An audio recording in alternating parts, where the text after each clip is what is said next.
My journey, my battle, my dream, everything happened because of tennis.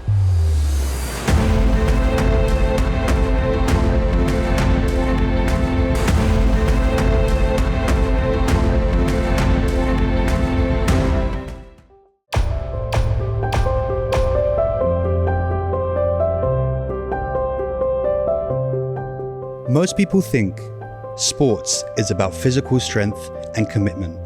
In this episode, we explore mind and matter, the space where physical strength meets mental resilience, where positivity becomes a mindset, and where hope becomes a force to be reckoned with. A journey through moments that break us, rebuild us, and remind us what it truly means to rise.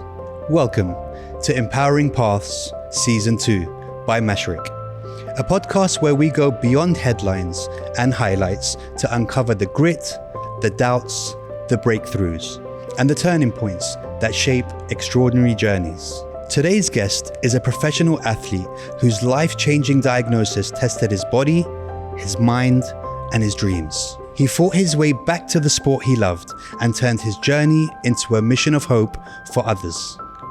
Please welcome international tennis player, bone marrow failure survivor, and founder of the Hope Giver campaign, Anwar Elkamony. Anwar, I want to rewind to the earliest frame of your journey. When did your journey in sports begin? My journey in sports began when I was young, because I was a football player. I was playing football very good as a goalkeeper and as a player. But when I was young, I was a little bit shy, not strong character like now. Especially, I was lucky because we have a very good head coach in our school. His name was Mr. Magdi, Captain Magdi Luis. And he learned us, especially me, how to work with a team, how to be modest. So I developed this gradually, how to win. And our team was the best team in all schools. Especially it's difficult when you're younger and you have to learn how to lose before you learn how to win, right? Because the young mind doesn't accept the power of loss, how much that can change you as an athlete or a player. As a young person, you're just like, I'm tired of this. We're losing every game we're playing, you know? Yeah, it was true. But for me also, I told you, I was a very shy person. I was like not easy to, I was lose a comment. It was very easy to lose your confidence. Yeah. So it was a little bit hard for me. Especially I'm a little bit also emotional. When I was young, I was more emotional. It was very easy to cry, very easy to, if I heard something bad, it can affect me for a long time. So it was like this, but it was a very important journey for me when I was young. It shaped my character a little bit. It shaped who I am, how to be committed when you was young, and you're not living like a normal kid. You're living more in sports with family. Yeah, because there's so many distractions for kids growing up, right? That can, other than sports, that can either take you the wrong way. Sports kind of tends to keep kids on the right path. I think yes, because you put all your energy, all your power in the right track. And where did this journey take you to tennis? It's a long story, you know.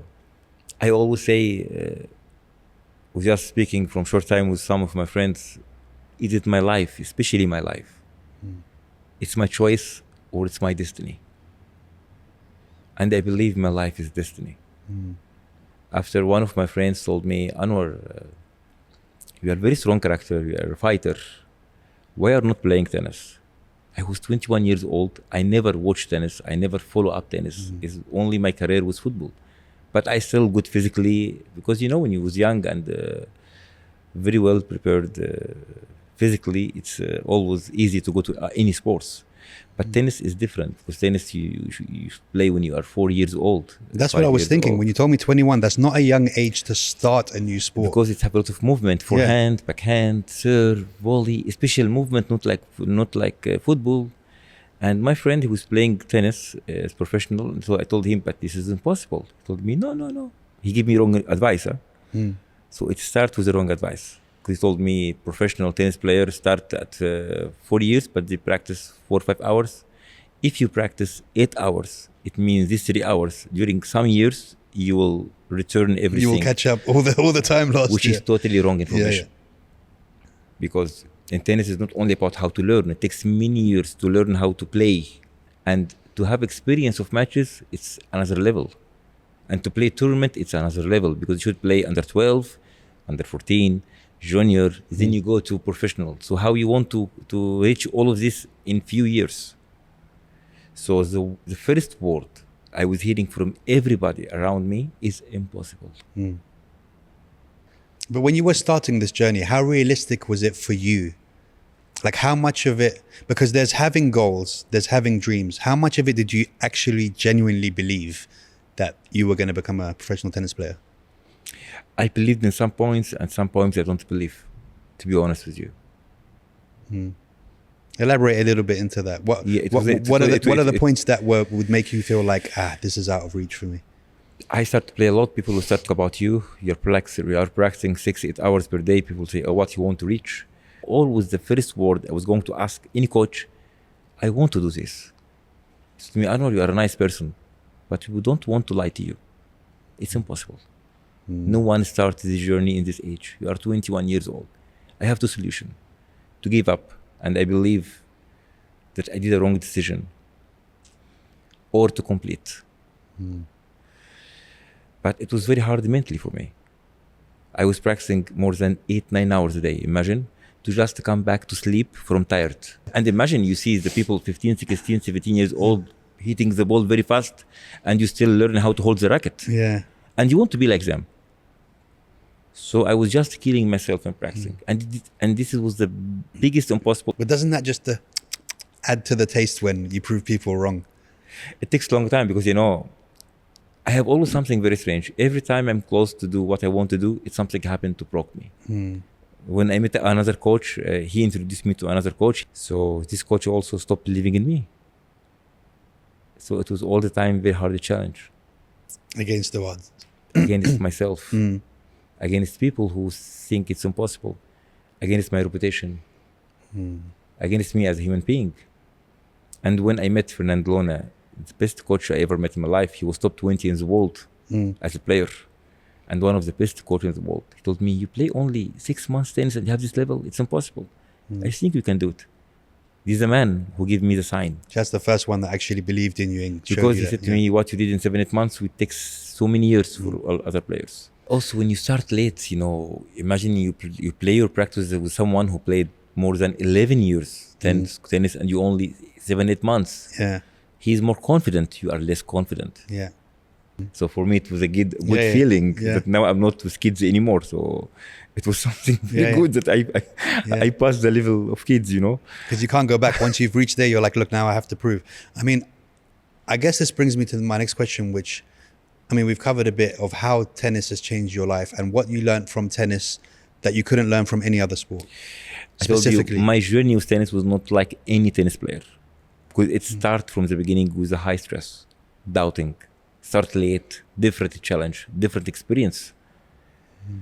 As I told you, when I find my coach, and I know that I will be international tennis player soon, because my level start to be ready for this. My back cut totally. The right muscles is cut totally.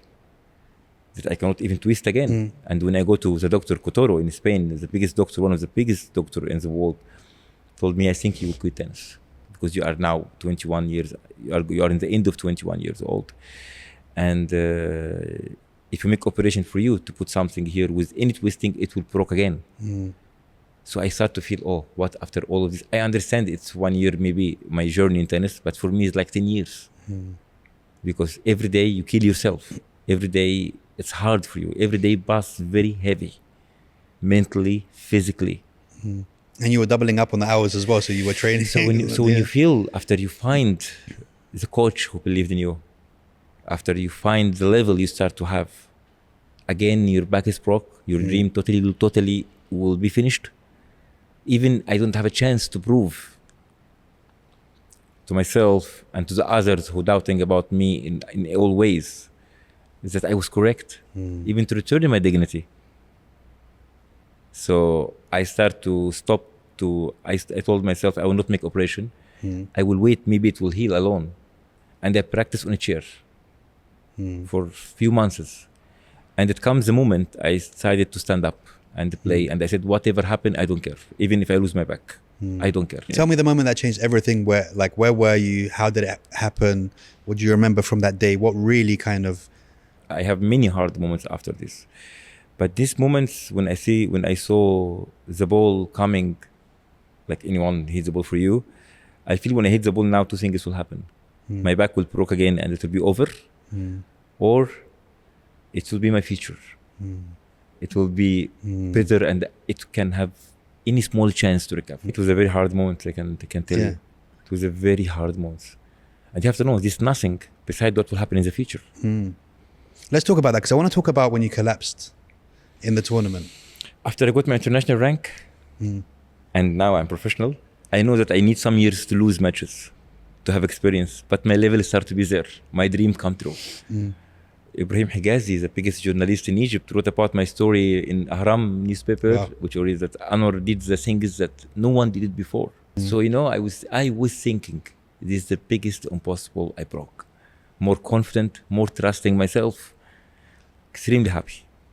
In my second international tournament, I was playing. I'm always very fit physically.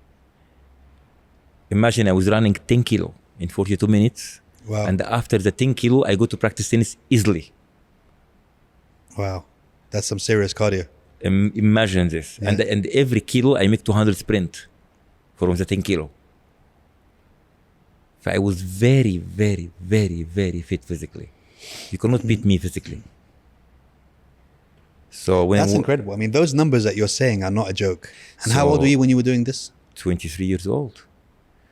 So when I was playing in Macedonia, second international tournament, most happiest moment in my life, I did it. I practice now with a professional player. I am between them. All the tournament, I was feeling very weak, very weak. I was thinking maybe flu. I cannot run like before. Normally I play till my character. I play even if I have pain. I never give up in matches. I never find excuse. Even if I lose 6-0, 6-0. I lost many matches, this score. I never give up. Even if I have a strong injury, I still completing. Till it comes the moment. First match, I feel like very dizzy. Second match, I start to feel like I cannot see anymore. Like you're watching a movie, you know, like the ball come to you and you see it very like this. Yeah, yeah. And even I start to see the other player like a shadow, like truly. Directly, I fall down in the court. It was... and when you fell, you were unconscious or you were... Unconscious. Wow. Just see you... Yeah. Just a blur. Yes, not see you clear. Okay, wow. And this happened, you have to know, like, before I collapse, it's like 25 minutes like this. I all the time try to stand up like someone drunk a little bit. I try to stand up a little bit, I try to see the ball, I try to focus, but I cannot. I feel like something wrong moves with me. Then I collapse in the court. I mean, look, we're talking about challenging experiences. So what would you say is the most challenging experience that you've ever experienced? And I want you to describe this one in detail. After a failure in bone marrow, I know that I had a failure in bone marrow, which is more dangerous than cancer because there is no other option except you have a bone marrow from your brother, a donor. And I was searching in internet, there is anyone come back after a bone marrow transplant. There is nobody. Some players... No one in the world. Some players return from cancer, yes. And if they are treated for less than 1 year. But no one returned after a bone marrow transplant from donor and had GVHD. The opposite. Most people died when they had GVHD. Wow. Because it's a chronic disease. GVHD, to make it easy for you, the body attacks the bone marrow and the bone marrow attacks the body. So both against each other? Yes, so they make failure in the body slowly. I have destruction in kidney. I have destruction in liver. I have destruction in stomach. I have destruction in skin. I start to take cortisone, so 145 kilo. I took chemical therapy, big dosage of chemical therapy. So 7 years sickness, imagine. Wow. The most hardest moment when I said I give up and I waiting the death, when I have gangrene in my both hands. Oh, wow. Gangrene is not a joke as well because amputation is the... There is no option except amputation. And first time in my life to see my hand like wood, very black, you cannot control, big pain. I went to my doctor, Dr. Hassan Kamel, told him, look, what is this? I saw in his eye like, what? And you have to know something. During all my sickness, 7-year sickness, every year I try to go to the court, I collapse. Every year I know that something destroyed in my body, failure in kidney, destruction in kidney, every year I have a challenge in myself. Even people start to not know me. Totally different man, old man. Without hair. So essentially you have been ready to say bye to life quite a few times in your life. Yeah. Not one time, especially also I had it also when my heart stopped working because my blood type changed from A to O. The blood type Your blood type changed? From A to O, yeah. Is that from the infusions or is from my brother? My brother, his type is O. Oh, wow. So my heart stopped totally working in this. But when my hand, when I start to know it's over and all the doctors come to check it because they put me in intensive care. Check your hand, we don't have other option except to amputate it. I said no. Amputate both hands? No other options. Otherwise it will be poison and it will reach your body. So where do you come with no? What is your mind going through? For sure, some days I ask myself, can I continue anymore or it's over? Because when you know that you had a failure bone marrow, I was wishing to recover in 1 year. All the time I say to myself, okay, the operation will happen, you will recover less than 1 year, you will come back to tennis again, you will not have GVHD.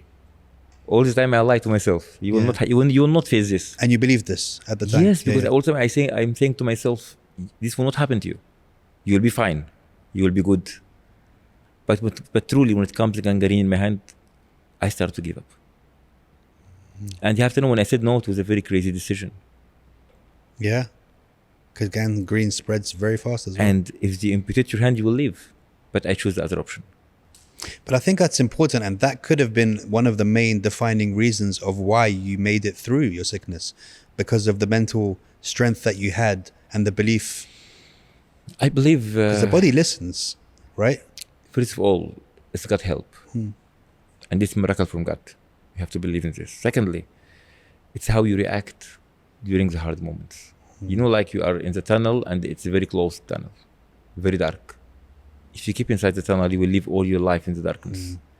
But if you still keep moving, even it's dark, one day you'll find the light. Keep pushing forward. So there was a time when you told me you looked different, you felt different, you looked old, you had no hair. What does that Anwar say to the Anwar in the mirror? Who you are. Yeah. I used to watch myself all the time in my laptop, in videos. So I know myself, the good-looking man, strong body, sportsman, bandana, wearing after you see yourself in the mirror. The first time I saw myself, it was like, who is this person? You felt detached from the person looking back at you? Totally different. Maybe someone will walk up me now, say to me, no, it's just a bad dream. But it was real. So where does that Anwar find hope? All the time I was searching for hope.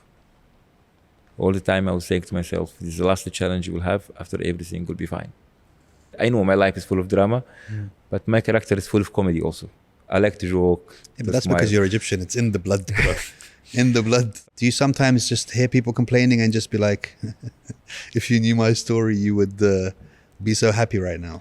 Always we have something God created in us, how to forget for a while what happened before. Even the word insan, right? It comes from the root word insa, which means to forget. So yes. Us generally as humans are the forgetful ones. And right? which is a superpower, because when people pass and you go through things, it's not that you forget, but your body kind of helps you to continue with life. So Anwar, we have some objects on this wall behind us, and I want to go through each one of them individually, find out a little bit more about them. The biography book, tell me exactly what that represents for you. Part of my life, childhood, family, tennis, battle, sickness, my love also. Why do you think it's important that you wrote that book? It was offer comes to me to have this book, but sometimes people have to understand that sometimes you have some weakness points, because some people think you are Superman. You are the most strongest mindset in the world. But also, even if you are very strong mentally, but sometimes you are defeated. Sometimes you ask yourself, may I continue anymore? So it's very important that people know that So you sometimes felt- you also are defeated. You wanted to share that with the world. Yes. When I look at those tennis balls, I see a tennis ball. Nothing more, nothing less. What do you see when you look at a tennis ball? My journey, my battle, my dream, everything happened because of tennis. Is there a specific part of your life that reminds you of when you see that ball? Everything I remember in this tennis ball. Matches I lost, matches I won, my sickness come during tennis, my battle. It's a big part of my journey. Right? It's the reasons Yeah. I complete. There's two cute little boys in that picture staring at me right now. Yeah, this is my brother. Firstly, which one are you? I am the one who's darker. He's white. I'm a little bit darker. I'm in Okay. the right. He's in the left. And what does that picture mean to you? What For does it sure, represent? family is very important. Always, sometimes in hard moments, you find family around you. For sure, my brother donate to me his bone marrow, which is the reasons I'm still alive. So I think it's something important for me. And finally, we have the Hope Giver trophy there. Tell me what that means to you and what it represents. It's the purpose of my life now. Hope Giver is not a campaign. It's my soul. It's the reasons makes me survive now in this mission. Is it something that you feel that is a major part of your life now, that if it wasn't there, what would So be my the life, feeling missing? it's all my life. I lost everything because this campaign happened to happen. I always say, if people think my story is a miracle, Hope Giver is more miracle. People always dream to find better day for tomorrow. Everyone dreaming to wake up in the morning, find all his problem, solve it. So hope is the key of life. When I did Hope Giver campaign, I never think about for cancer people or disabled people. No, it's for everybody. Hope will not cost you money, but it gives you life. And while we're going to do a quick fire round now, so I just want single word answers. Don't want you to think about it too much. Are you ready? Ready. Okay. One word to describe young Anwar. Dreamer. One word to describe Anwar after recovery. Unbreakable. Finish this sentence. Hope is Decision. one thing hardship taught you that success never could. Never give up. What keeps you going when things get hard? Purpose. Who inspires you? People still fighting against sickness. People still moving. People have great stories to inspire me. I will not be responsible for what happens after this answer. Choose one. Novak Djokovic, Roger Federer, Rafael Nadal, or Serena Williams. Rafael Nadal. A goal you're still chasing. Connect all the world together. Your life story in one emoji. A phoenix, like rising up every time. Very good. And your response to people who told you that's impossible. Fear is impossible. Anwar, in the first segment, you spoke about your diagnosis. Take us through the turning point in your journey. How did you start to play again, and what mindset did it take to start again? Oh, good question. I started to play again. All the time I was trying. But 7 years, no any successful trial. Just failure.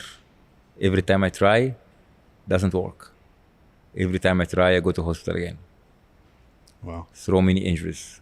What does that feel like to try and not succeed in a person who has succeeded by trying, basically? Imagine my feeling when I go to the court and my mind remember me very well when I was a professional tennis player. Same person. Can hold the racket in 1 second, run very fast everywhere. And now the racket starts to be heavy in his hand. For me, it was amazing. I started to come back in 2014 to play 5 minutes. In 2015, I reached 4 hours practicing. In 2016, I started to play international tournament. I lost 3 years in a row. In 2019, I got my international tennis rank again to be the only athlete in the world who Wow. returned this. Incredible. What would you say is your biggest achievement or accomplishment? my biggest achievement, which I'm proud of.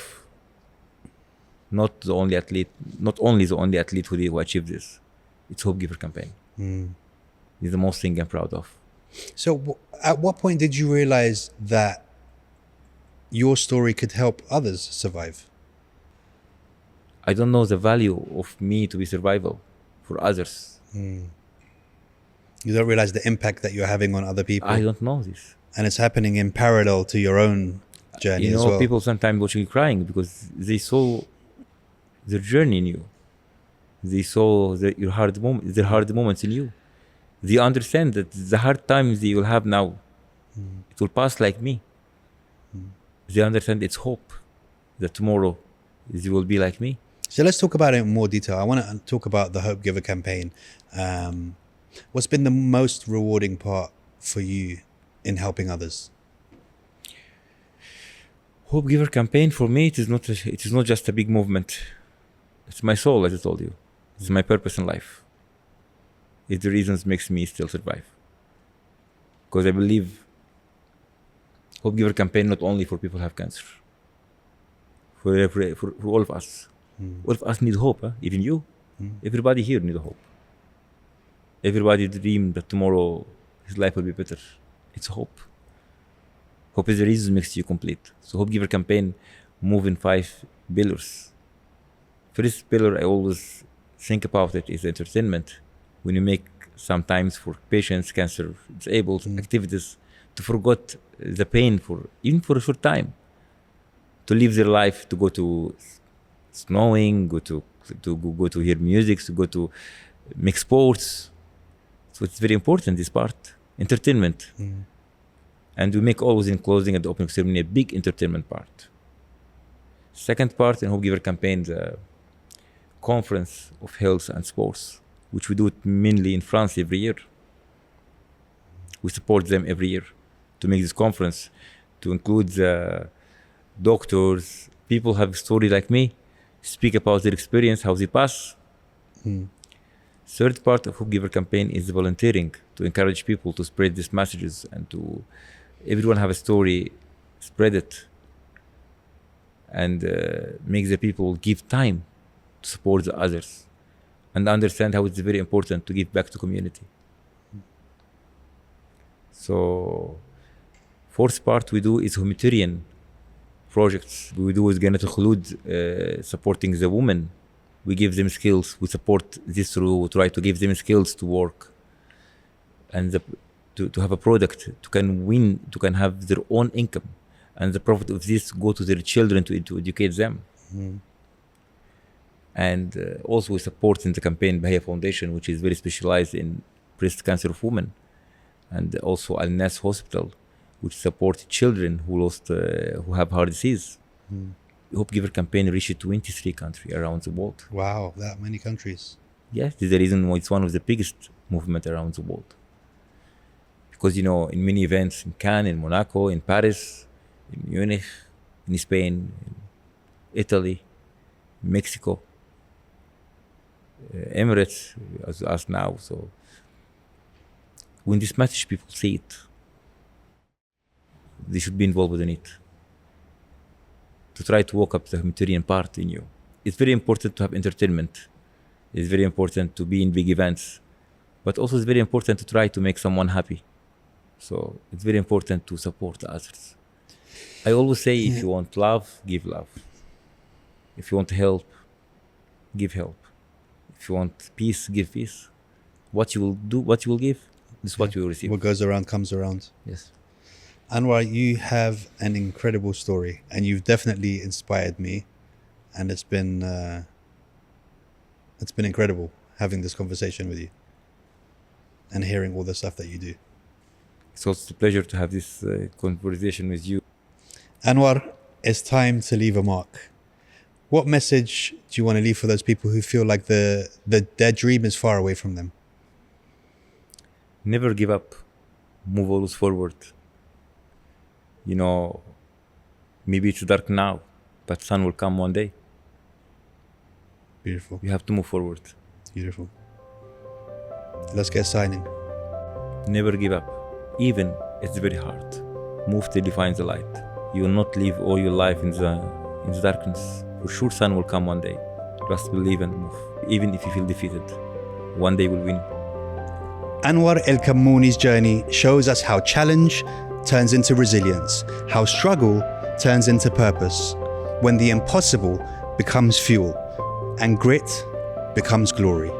That is the heart of Mind and Matter.